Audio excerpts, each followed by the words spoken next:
खबर सिंगरौली जिले से है, जहां ऊर्जाधानी के ऊर्जावान युवा एवं श्रमिकों के लाडले नेता लाल पुष्पराज सिंह का युवा प्रदेश अध्यक्ष बनने के बाद प्रथम नगर आगमन पर अनपरा से दूधीचुआ तक जगह जगह माला, गाजे बाजे और जयकारों के बीच भव्य स्वागत श्रमिकों के द्वारा किया है। साथों की लाल पुष्पराज सिंह इसके पहले भी इंटक में कई जिम्मेदारियों का निर्वहन कर चुके हैं। बेशक श्रमिकों के हित एवं हक और अधिकार की लड़ाई लड़ने वाला युवा दमदार चेहरा है। हमारे ब्यूरो चीफ अनुपम द्विवेदी के सवाल के जवाब में लाल पुष्पराज सिंह ने कहा कि मुझे इस बात का गर्व है कि हम मजदूर हैं और मुझे श्रमिक मजदूरों के लिए काम करने का अवसर मिला। सिंगरौली में प्राइवेट सेक्टर में सबसे ज्यादा श्रमिक है जो उपेक्षित और शोषित है। जल्द ही संगठन का विस्तार करके संगठित एवं असंगठित क्षेत्र के सभी मजदूरों के हित की लड़ाई हर मोर्चे तक लड़ी जाएगी। मजदूरों के हक एवं अधिकारों को सुरक्षित किया जाएगा।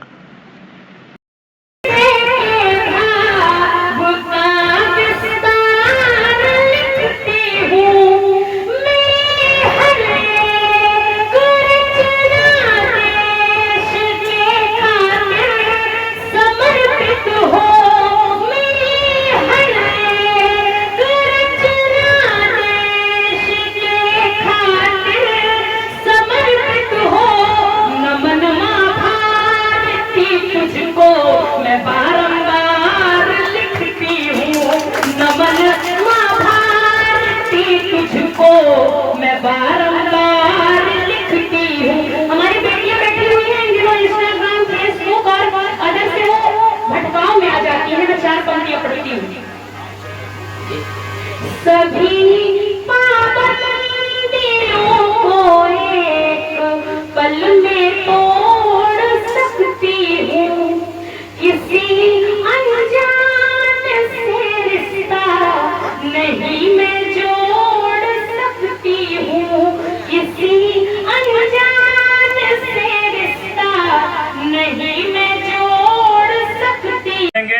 और इन समस्याओं के निदान के लिए जब जैसी आवश्यकता पड़ेगी हम लोग बड़ा आंदोलन भी खड़ा करने से पीछे नहीं हटेंगे।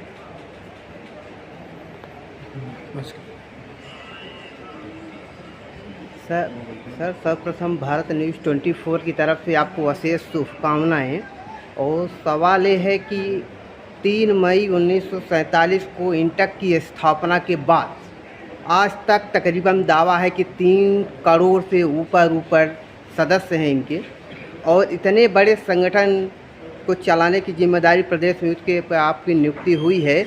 और सीधा सवाल ये होगा कि चूँकि ये संगठित तथा असंगठित क्षेत्र के श्रमिकों का संगठन है और सिंगरौली में सबसे ज़्यादा श्रमिक हैं और एक कांग्रेस का ही एक ट्रेड यूनियन है, और कहीं न कहीं ये प्रायः चीज़ें आती हैं कि जो प्राइवेट सेक्टर की कंपनियां हैं वहाँ पे भी श्रमिक हैं और वहाँ पे हादसा भी होते रहते हैं, तो उनके लिए लड़ाई लड़ने के लिए कोई है नहीं। साथ में चूँकि आपके भास्कर मिश्रा भी साथ में हैं और प्रायः देखा जाता है कि संघर्ष करते हुए जिस तरीके से अलग थलग पड़ जाते हैं, तो कहीं न कहीं सवाल ये होगा कि संगठन क्या इनकी मदद करेगा और यहाँ के मजदूरों के लिए क्या किस तरीके का कदम होगा।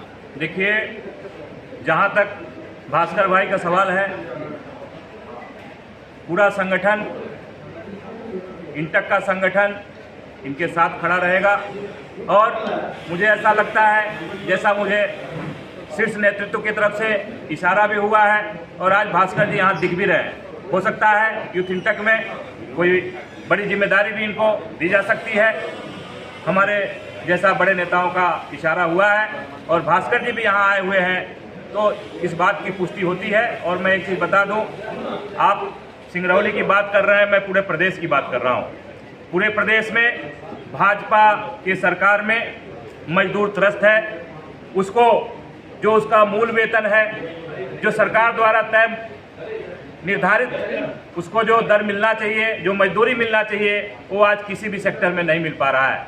मैं आपको बता दूं, जो मजदूर है खास तौर से असंगठित वर्ग का, ऑर्गेनाइज सेक्टर में तो चलिए उनको सारा वेतन मिल जाता है, लेकिन जो नॉन ऑर्गेनाइजेशन सेक्टर है, जैसे मैं प्राइवेट कंपनियों की बात करना चाहता हूं। हमारे यहाँ अदानी की कंपनी है, हमारे यहाँ रिलायंस की कंपनी है, हमारे यहाँ जेपी कोल्स है, निगरी है, ये तमाम ऐसी कंपनियां हैं जहाँ पे मजदूरों का खुले तौर पे शोषण हो रहा है।